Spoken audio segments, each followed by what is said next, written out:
அருட்பெரும் ஜோதி அருட்பெரும் ஜோதி தனிப்பெரும் கருணை அருட்பெரும் ஜோதி எல்லாம் செயல்கூடும் என் ஆணை அம்பலத்தே எல்லாம் வல்லான் தனையே ஏத்து. ஓம் ஸ்ரீ ராமலிங்காபயம். ஓம் ஸ்ரீ ராமலிங்காபயம். ஓம் ஸ்ரீ ராமலிங்காபயம். எல்லோருக்கும் வணக்கம். இது எனது யூடியூப் சேனலான எல்லாம் செயல்கூடும் வள்ளலார். நான் வள்ளலார் முத்து பேசுகிறேன். இன்றைய பதிவில் நாம் அருட்பெரும் ஜோதி அகவல் வரிகள் 579 582 வரை விளக்கத்தை பார்க்க இருக்கின்றோம். முதலில் வரிகளை படிக்கிறேன், பின்பு விளக்கத்தை பார்ப்போம். இவ்வெளி எல்லாம் இலங்க அண்டங்கள் அவ்வையின் அமைத்த அருட்பெரும் ஜோதி. ஓங்கிய அண்டம் ஒளிபெற முச்சுடர் ஆங்கிடை வகுத்த அருட்பெரும் ஜோதி. முதல் 2 வரிகள். இவ்வெளி எல்லாம் இலங்க அண்டங்கள் அவ்வையின் அமைத்த அருட்பெரும் ஜோதி. நம்ம 2 பதிவுகளுக்கு முன்னாடி, இதுக்கு முந்தைய 2 பதிவுகளில் என்ன பார்த்தோம் அப்படின்னா, ஜீவன் இருக்கின்ற இந்த ஜீவாகாசமாகிய சிற்சபையிலே பல அனுபவ வெளிகள் இருக்கின்றன அப்படின்னு சொல்லி பார்த்தோம். உதாரணமாக உயிர்வெளி, கலைவெளி என்று சொல்லக்கூடிய சுத்த அலர்வெளி, பரவெளி, பரம்பரவெளி, பராபரவெளி, அந்த பராபரவெளியை தான் பெருவெளி அப்படின்லாம் அந்த வள்ளல் பெருமான் விளக்கி சொல்லியிருந்தாங்க. அதை நம்ம விரிவாகவே பார்த்தோம் சென்ற 2 பதிவுகளில். இங்கே என்ன சொல்கிறாங்கன்னா, இவ்வாறு இந்த பிண்டத்தில் விளங்கக்கூடிய இந்த வெளிகள் எல்லாம் பலவிதமாக இருக்கின்றன. இதே போல் அண்டத்திலையும் அமைத்துள்ள அருட்பெரும் ஜோதி அப்படின்றாங்க. பிண்டத்தில் இதுபோல் அனுபவ வெளிகள் பலவாறாக இருக்குது. இதே போன்று அண்டத்திலும் பலவாறாக இந்த வெளிகள் இருக்குது அப்படின்னு சொல்லி தான் சொல்கிறாங்க. இதுக்கு சான்றாக ஒரு 3 பாடல்கள் நம்ம சொல்ல முடியும். அண்ட வகை எவ்வளவோ அவ்வளவும், அவற்றில் அமைந்த உயிர் எவ்வளவோ அவ்வளவும், அவைகள் கண்ட பொருள் எவ்வளவோ அவ்வளவும், அவற்றில் கலந்த கலப்பு எவ்வளவோ அவ்வளவும் நிறைந்தே. விண்டகும் ஓர் நாதவெளி, சுத்தவெளி, மோனவெளி, ஞானவெளி முதலாம் வெளிகளெல்லாம் நிரம்பி கொண்டதுவாய் விளங்குகின்ற சுத்த சிவமயமே, குலவு நடத்தரசே என் குற்றமும் கொண்டருளே அப்படின்னு ஒரு பாடலை சொல்கிறாங்க. இன்னொரு பாடல் என்ன சொல்கிறாங்க அப்படின்னா,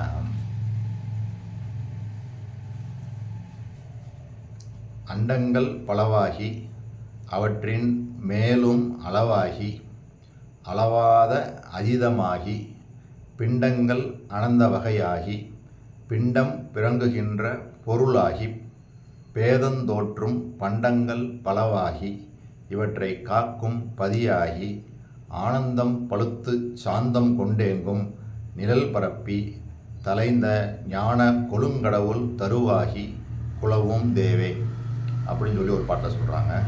இன்னொரு பாட்டில் பேராய அண்டங்கள் பலவும் பிண்ட பேதங்கள் பற்பலவும்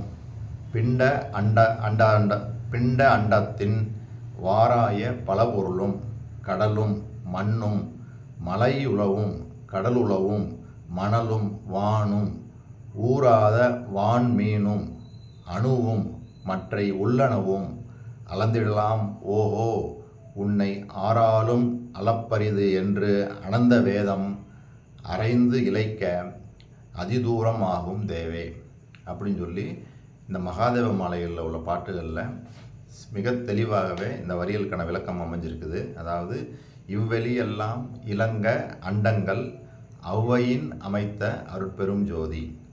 அதாவது பிண்டத்தில் பலவிதமான அனுபவ வெளிகள் உள்ளன. இதே போன்ற அனுபவ வெளிகள் அண்டத்திலும் இருக்கிறது அப்படின்னு சொல்லி சொல்கிறாங்க. சரி, இப்போ அடுத்த 2 வரிகள். ஓங்கிய அண்டம் ஒளிபெற முச்சுடர் ஆங்கிடை வகுத்த அருட்பெரும் ஜோதி. அதாவது உயர்ந்த நிலையில் விளங்கக்கூடிய இந்த அண்டமானது ஒளி பெற்று விளங்குவதற்காக முச்சுடர்கள் என்று சொல்லக்கூடிய பிரகாசத்தை வழங்கக்கூடிய சூரியன், சந்திரன், நட்சத்திரங்களை அமைத்து கொடுத்த அருட்பெரும் ஜோதி அப்படின்னு சொல்லி சொல்கிறாங்க. இதுக்கு ஆதாரமாக இதுக்கு முன்னாடி நம்ம ஒரு பாடல் வரியில் பார்த்தோம். அதாவது 33, 34 வரிகளில் என்ன சொன்னாங்க அப்படின்னா, முச்சுடர்களும் ஒளி முயங்குற அளித்தருள் அச்சுடராம் சபை அருட்பெரும் ஜோதி. இந்த வரிகளுக்கு என்ன விளக்கம்னு பார்த்தோம்னா, அதாவது கடவுள் காரியப்படக்கூடிய இடம் பிண்டங்களில் 4 இடங்கள்,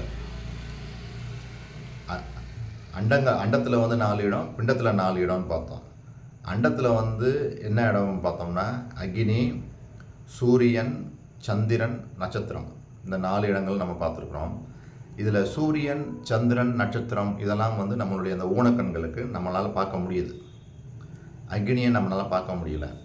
வள்ளல் பெருமான் இங்கே என்ன சொல்கிறாங்கன்னா, முச்சுடர்களும் ஒளி முயங்குற அளித்தருள் அச்சுடராம் சபை அருட்பெரும் ஜோதி. அதாவது நாம் கண்களால் காணக்கூடிய இந்த சூரியன், சந்திரன், நட்சத்திரம் இந்த முச்சுடர்களுக்கும் ஒளியை அளிக்கக்கூடிய சுடர் எதுவோ அதுவாக விளங்கக்கூடிய அருட்பெரும் ஜோதி அப்படின்றாங்க. இந்த மூணுக்கும் ஒளியை அளிக்கக்கூடிய சுடராக இருக்கிறது எது? அக்னி. அப்போ அந்த அக்னியாய் விளங்கக்கூடிய அருட்பெரும் ஜோதி அப்படின்னு தான் அந்த பாடலை நம்ம பார்த்தோம். இப்போ இங்கேயும் பார்த்தோம்னா அப்படியே பொருள் எடுத்தோம் அப்படின்னா இங்கே என்ன சொல்கிறாங்க, ஓங்கிய அண்டம் ஒளிபெற முச்சுடர் ஆங்கிடை வகுத்த அருட்பெரும் ஜோதி. அதாவது சூரியன், சந்திரன், நட்சத்திரங்கள் இவைகளெல்லாம் இந்த உயர்ந்து விளங்கக்கூடிய அண்டங்களுக்கெல்லாம் ஒளியை கொடுக்கின்றன அப்படின்னு சொல்லி சொல்கிறாங்க.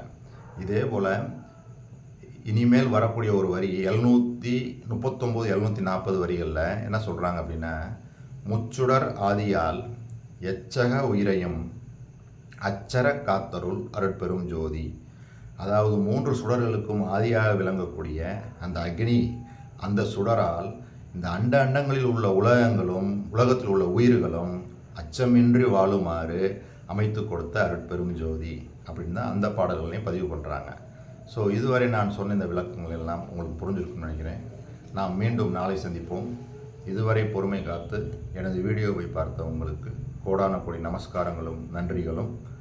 அருட்பெரும் ஜோதி, அருட்பெரும் ஜோதி, தனிப்பெரும் கருணை, அருட்பெரும் ஜோதி.